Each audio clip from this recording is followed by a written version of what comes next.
The following preview has been approved for appropriate audience. Motion pictures created by PCExpress. Watching videos is advised. Visit our website for more videos. www.PCExpress.com.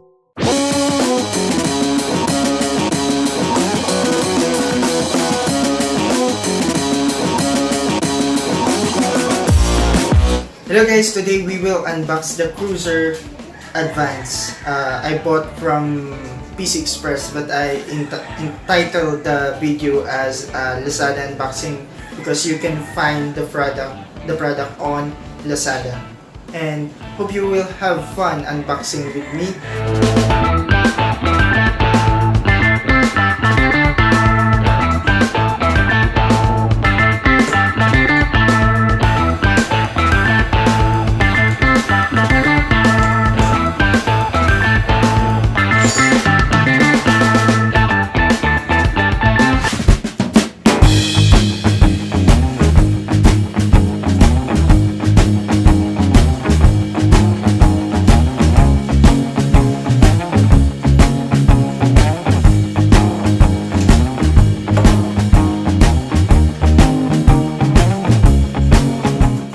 And now, before we start, as you can see, I really love the protection of this product. As you can see, the smooth surface of the product is protected by a cellophane, which prevent it from scratching during the shipping of the product.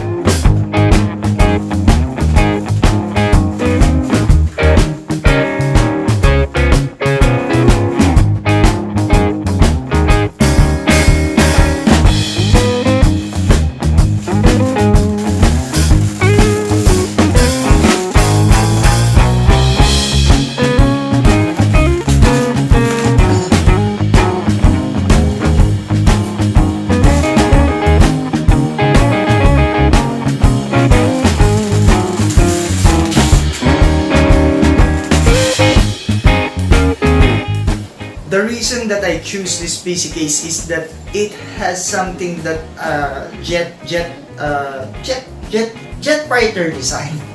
So you know the edges, the side panel has its own curve, extra curve. Another thing is that this PC case has its about 1-inch mount or 1-inch footing. So the main flooring of the PC case is separated from the flooring or the base where you will place your PC case. That's one thing that I love about this PC case. And also in the side panel from left or right, it has bulge siding. So one thing that I have a struggle is that when I am mounting my big cruiser cooler, is that it's about less than 5 cm close to the side panel, but thanks to that bulge sidings, the CPU cooler fits perfectly.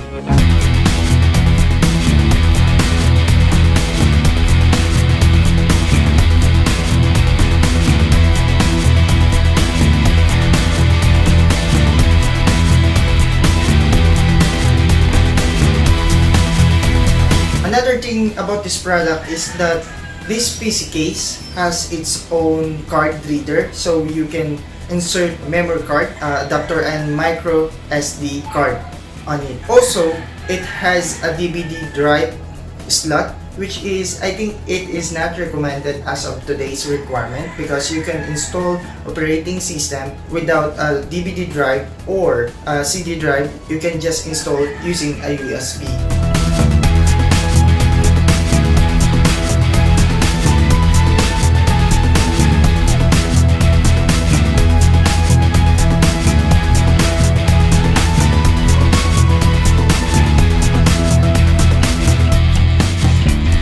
But one thing thing I don't like about the front I/O is that the color coding of the audio jack and microphone jack. Both audio jack and microphone jack and speaker is colored black. Based on my experience for past few days, I struggle a lot finding the right slot for the audio or the microphone. It should be colored pink on microphone jack and colored green on the speaker.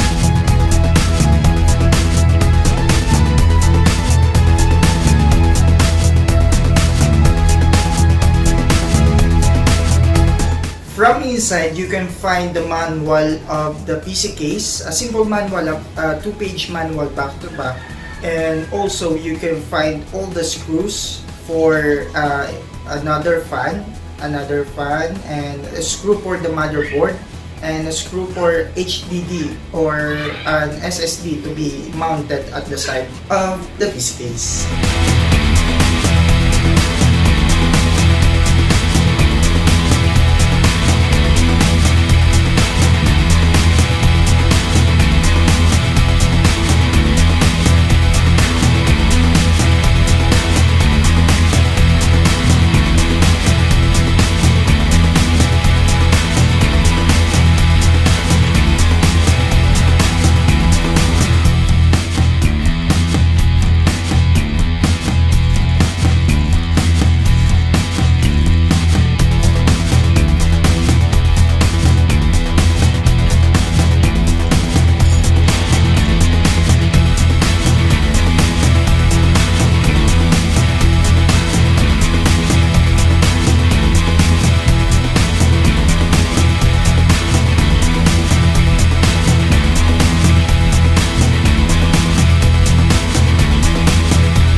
And also, as you can see, the product has supported USB 3.0, which is colored blue. It is much faster than USB 2.0.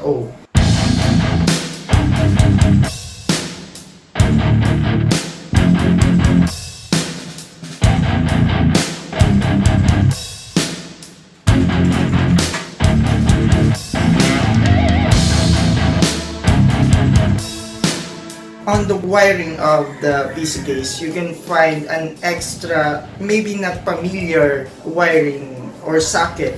You can find a card reader which can be inserted into the, because commonly there are two USB 2.0 that you can plug into the motherboard. But in this case, the PC case does have a USB 2.0. You can plug the USB 2.0 and also the card reader on the USB 2.0 slot number 2. Yes, you can find the front I/O, the reset, the power on, and the LED for HDD and the power.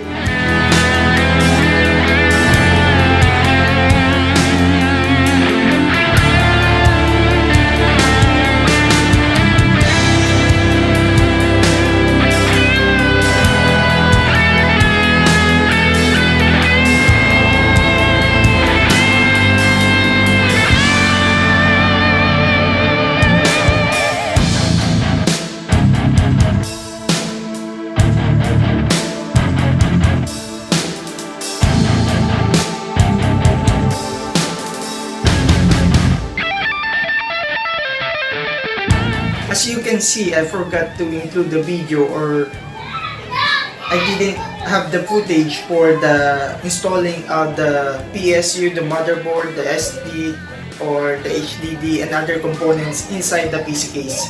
But you can find, and that is a pretty common installation, so you can handle it on your own.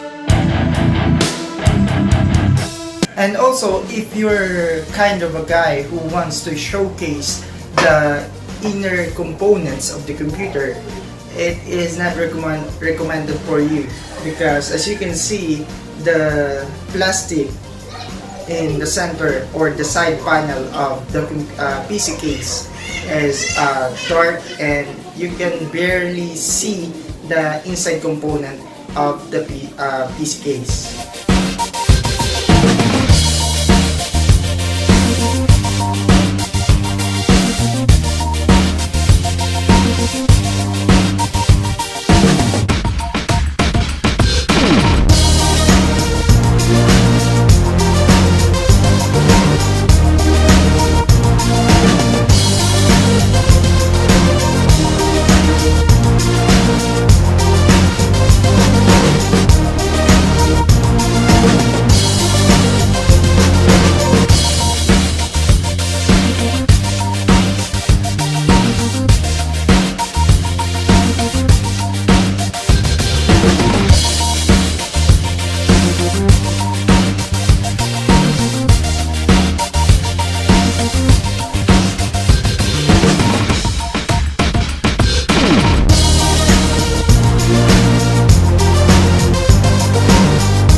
So that's it, guys. So thank you for watching, and hope to please like the video and also consider subscribing to support my channel.